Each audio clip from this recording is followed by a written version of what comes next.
நாம் தமிழர் கட்சியினுடைய தலைமை ஒருங்கிணைப்பாளர் சீமான் அவர்களை வைத்து பிகைன் வுட்ஸ் ஒரு நிகழ்ச்சி ஒன்று நடத்தியிருந்தாங்க. அதில் சேரன் அவர்கள், பாலா அவர்கள்லாம் பங்கு பெற்று சீமான் அவர்களோடு அவங்களுக்கு இருந்த உறவு குறித்து ரொம்ப அருமையாக பேசினாங்க. அந்த காணொலிகள் சமூக ஊடகங்களில் காட்டுத்தீயாக பரவிச்சு. சீமான் அவர்களுக்கு வேறொரு முகம் இருந்தது. நாம் தமிழர் கட்சி தம்பிகள்கிட்ட மிகப்பெரிய அளவில் வரவேற்பை பெற்றுச்சு. அந்த வரிசையில் தான் துக்ளக் ரமேஷ் அவர்கள் சீமான் அவர்கள்ட்ட நீங்கள் ஏன் விஜயோடு கூட்டணிக்கு செல்லக்கூடாது, விஜய் அவர்கள் தமிழ்நாடு முழுவதும் ஒரு மிகப்பெரிய இளைஞர் சக்தியை அவருக்கு பின்னாடி வைத்திருக்கிறாரு, நீங்க ரெண்டு பேருமே மாற்றத்திற்கான அரசியலை தான் முன்மொழிகிறீங்க, நீங்க ரெண்டு பேரும் கூட்டணி வைத்திருந்தா தமிழ்நாட்டுடைய தலையெழுத்தை வருகிற 2026 சட்டமன்ற தேர்தலில் மாற்றி இருக்க முடியும் இல்லையா, நீங்க ஏன் கூட்டணிக்குள்ள போகல, அதை நீங்க பரிசீலிக்கணும் அப்படின்னு சொல்லி சீமான் அவர்களை பார்த்து கேள்விகளை எழுப்பியிருந்தாரு. அதற்கு சீமான் அவர்கள் பதில் கொடுத்திருந்தாரு. அது சமூக ஊடகங்களில் பயங்கரமாக பகிரப்பட்டு வருகிறது.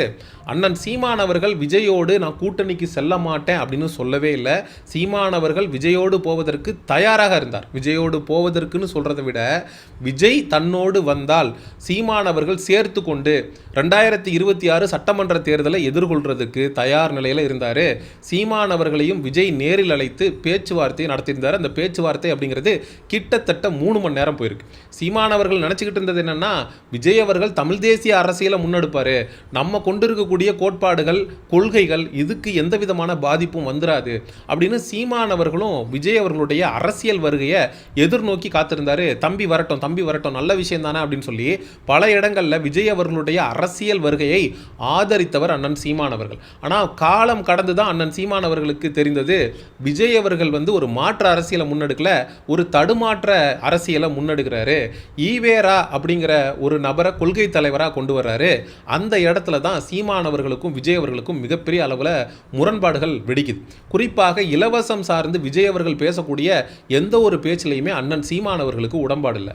1000 ரூபாய் அதிமுக தர்றாங்க, 2000 ரூபாய் டிஎம்கே தர்றாங்க, 2500 ரூபாயா விஜய் தர்றாரு. அப்படிங்கிறப்ப தமிழ்நாட்டுடைய ஒட்டுமொத்த கடனும் 10.5 லட்சம் கோடியாக இருக்கக்கூடிய இடத்துல இன்னொரு 10 லட்சம் கோடி நம்ம உலக வங்கியில் கடன் வாங்கி ஒட்டுமொத்தமாக தமிழக மக்களுடைய தலையில் அதை தூக்கி போட்ட மாதிரி ஆகிடும். ஒருத்தனுக்கு வேலை இல்லை அப்படிங்கிறப்ப அவனுக்கு 8000 கொடுக்கறது 10,000 கொடுக்கறதுங்கிறது வளர்ச்சி இல்லை. அவனுக்கு வேலையை கொடுத்து மாதம் 15,000 பணத்தையும் கொடுக்கும்போது அவனுடைய குடும்பத்தை அவன் பார்த்துக்குவான், அவனுடைய தரத்தை அவன் உயர்த்திப்பான். விஜய் தங்கத்தில் தாலி கொடுக்குறேன்னு சொல்கிறாரு. 1/2 பவுன் தாலி வாங்கி ஒரு பெண்ணுக்கு கட்டி வாழுறதுக்கு வக்கில்லாத ஒருத்தன் அந்த பெண்ணை கடைசி வரைக்கும் வச்சு எப்படி குடும்பம் நடத்துவான் அப்படிங்கிற ஒரு யதார்த்தமான சராசரி மக்களுடைய மனதில் இருக்கக்கூடிய கேள்விகளை அண்ணன் சீமானவர்கள் எழுப்புறாரு. அதாவது மானத்தை விற்று ஒருத்தன் வாழக்கூடாது, சுயமரியாதையோடு வாழணும், அவன் யாருக்கிட்டையும் கையேந்தி நிற்கக்கூடாது. ஒருத்தன் கையேந்தி எடுக்கும் போது அது பிச்சை அப்படின்னு சொல்லப்படுது.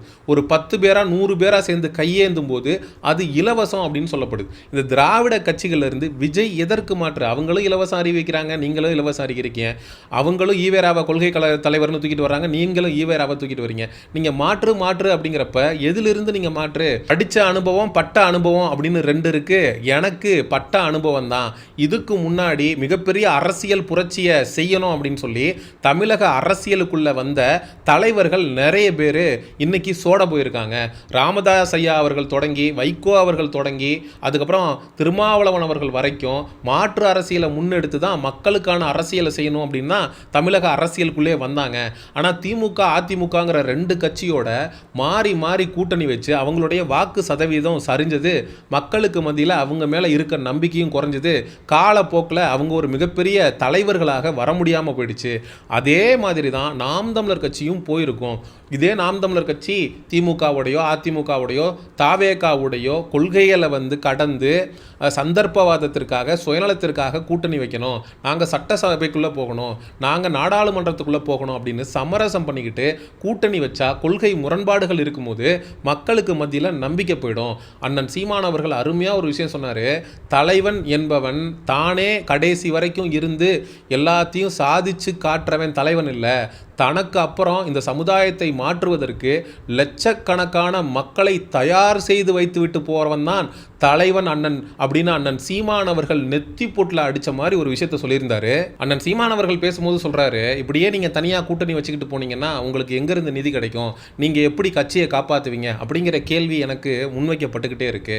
நீங்க கட்சியை காப்பாத்துறதே லட்சியமா வச்சுட்டீங்க அப்படின்னா லட்சியத்தை யாரு காப்பாத்துவா அப்படிங்கிற அருமையான ஒரு கேள்வியை முன் வச்சிருந்தாரு. நிறைய அரசியல் விமர்சகர்கள் முன்வைக்கக்கூடிய வாதம் என்னவா இருக்கு அப்படின்னா, சீமானவர்கள் விஜயோடு போய் கூட்டணி வைக்கணும் அப்படின்னு சொல்றாங்க. எதன் அடிப்படையில் சீமானவர்கள் விஜய் கிட்ட போய் நிற்கணும்? எல்லா விதத்திலையுமே அண்ணன் சீமானவர்கள் தான் அனுபவமிக்கவர். கிட்டத்தட்ட 15 ஆண்டுகளுக்கு மேலே களத்தில் நின்று அரசியல் செய்யக்கூடிய நபர். விஜய் அவர்கள் கட்சி ஆரம்பித்து 2.5 ஆண்டுகள் தான் ஆகுது. அனுபவத்திலையும் சரி, சாதுர்த்தியமாக யோசிக்கிறதுலையும் சரி, விஜய் அவர்களை ஒப்பிடும்போது சீமானவர்கள் எங்கேயோ இருக்காரு. நீங்கள் பேசக்கூடிய நபர்கள் விஜய்கிட்ட போய் சொல்லுங்களேன், விஜய் நீங்கள் ஏன் சீமானோட போய் கூட்டணி வைக்கக்கூடாதுன்னு. எந்த விதத்தில் சீமானவர்களை விட விஜய் அவர்கள் உயர்ந்து நிற்கிறாரு? கடந்த நாடாளுமன்ற தேர்தலில் நாம் தமிழர் கட்சி 8.2 விழுக்காடு வாக்குகளை வாங்கி அங்கீகரிக்கப்பட்ட அரசியல் கட்சியாக மாறி இருக்கிறது.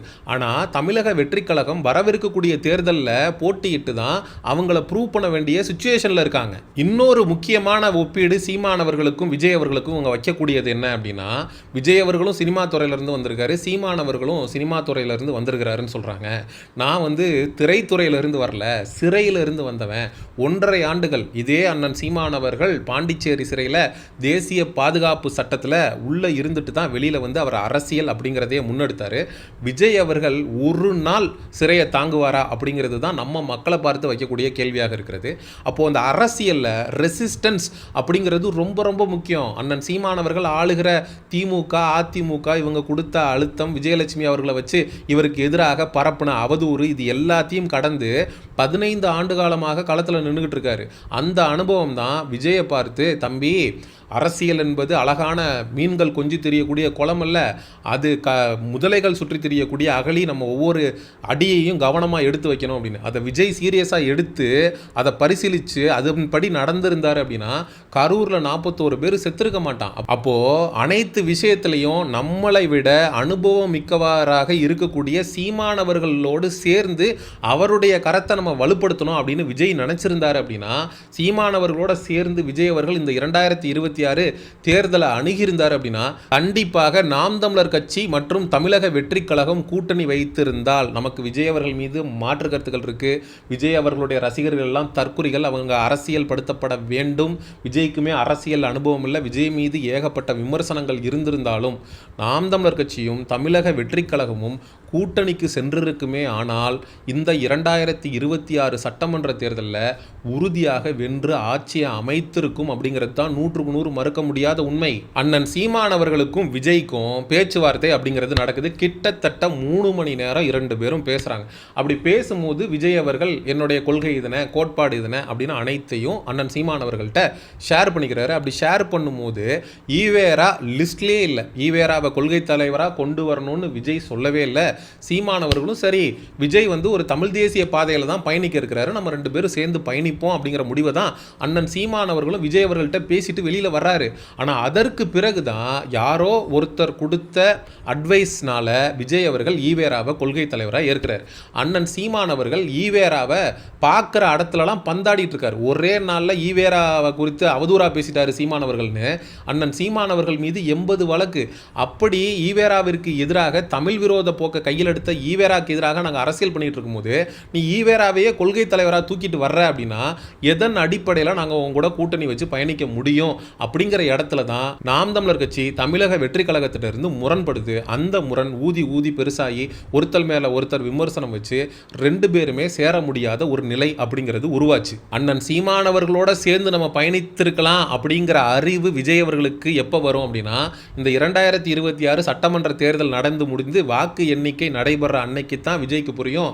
அண்ணன் சீமானவர்கள் பிரித்து கொண்டு போகிற வாக்கு நம்ம வாக்கோட சேர்ந்திருந்தா நம்ம வெற்றியை நோக்கி நகர்ந்திருக்கலாமே, நம்ம கூட இருந்தவெல்லாம் நம்மளை மைண்ட் வாஷ் பண்ணி சீமானவர்களோட சேர விடாமல் பண்ணிட்டாங்களே அப்படின்னு விஜய் அவர்கள் வயிற்றுலையும் வாயிலையும் உட்காந்து அடிச்சுட்டு இருக்க போறாரு அப்படின்னு சொல்லி இந்த காணொலியை நிறைவு செய்கிறேன். நாம் தமிழர் கட்சி தம்பிகள் இந்த காணொலியை தாவேகா தற்குறிகளுடைய கண்ணில் படும் வரை பகிருங்க. ஆரம்பத்தில் விஜயை அரசியலுக்கு வரவேற்ற அதே சீமானவர்கள் இப்போ விஜயோடு முரண்பட்டு நிற்பதற்கான காரணம் என்ன அப்படிங்கிறத அந்த தற்குறிகளும் புரிஞ்சுக்கிட்டோம்.